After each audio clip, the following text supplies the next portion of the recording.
আজ 14ই নভেম্বর 2024 আধুনিক ভারতের রূপকার স্বাধীনতা সংগ্রামী দেশের প্রথম প্রধানমন্ত্রী পণ্ডিত জওহরলাল নেহেরুর 135তম জন্মদিবসে বীরভূম জেলার বৈরেশ্বর বিধানসভার গদাধরপুর বাজারে বিকেল 5টা নাগাদ বীরভূম জেলা কংগ্রেস কমিটির কার্যকরী সভাপতি সৈয়দ কাসা ফদ্দোজা পুষ্পস্তবক অর্পণ করে শ্রদ্ধার নিবেদন করে। এছাড়াও এই কর্মসূচিতে উপস্থিত ছিলেন জেলা কংগ্রেস কমিটির সদস্য শান্তিরাম মাল, জেলা যুব কংগ্রেস কমিটির সাধারণ সম্পাদক বজরুল হক, ব্লক SC/ST সেলের চেয়ারম্যান ধীরেন দুলুই, উত্তম কুমার দত্ত সহ বিশিষ্ট ব্যক্তিত্বরা। সেই সরকারকে উৎখাত করে ভারত মাতাকে শৃঙ্খল মুক্ত করে ভারতবর্ষকে স্বাধীন করার জন্যে মহাত্মা গান্ধী, পণ্ডিত জওহরলাল নেহেরু, নেতাজি সুভাষচন্দ্র বোস, খান আব্দুল গফর খান, তারা তৎকালীন ব্রিটিশের সঙ্গে যুদ্ধ করেছিল। সারা ভারতবর্ষের মানুষকে নিয়ে এই ব্রিটিশদের বিরুদ্ধে অসহযোগ আন্দোলন, ব্রিটিশ পণ্য বর্জন এবং বিভিন্নভাবে সেই ব্রিটিশদের সঙ্গে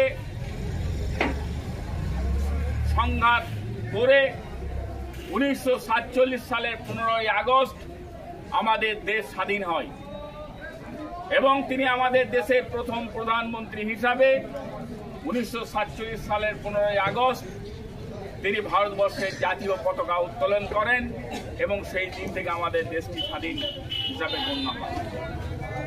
এবং পরবর্তীকালে জওহরলাল নেহেরু এই ভারতবর্ষের বিজ্ঞান, স্বাস্থ্য, শিক্ষা,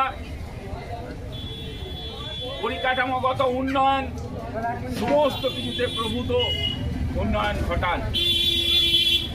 এরকম একজন মহান মানুষ জাতীয় কংগ্রেসের আদর্শে তিনি বিশ্বাসী ছিলেন। তার সেই জন্মদিনটিকে আমরা বীরভূম জেলা কংগ্রেস এবং মৌরসর 1 নম্বর ব্লক কংগ্রেসের পক্ষ থেকে শ্রদ্ধা এবং সম্মানের সঙ্গে আজকে দিনটি পালন করছি এবং সেই সঙ্গে সঙ্গে তার যে আদর্শ, সেই আদর্শকে সামনে রেখে আমরা জাতীয় কংগ্রেসের সৈনিক হিসাবে আজকে শপথ নিচ্ছি যে আমরা ভারতবর্ষে একতা, ভাইচারিতা, সাম্প্রদায়িক সম্প্রীতি সমস্ত কিছু অক্ষুণ্ণ রেখে এই দেশকে এগিয়ে নিয়ে যাব। এবার আমরা জওহরলাল নেহেরুর যে প্রতিকৃতি, সেই প্রতিকৃতিতে আমরা পুষ্পস্তবক প্রদান করে তাকে সম্মান জানাব।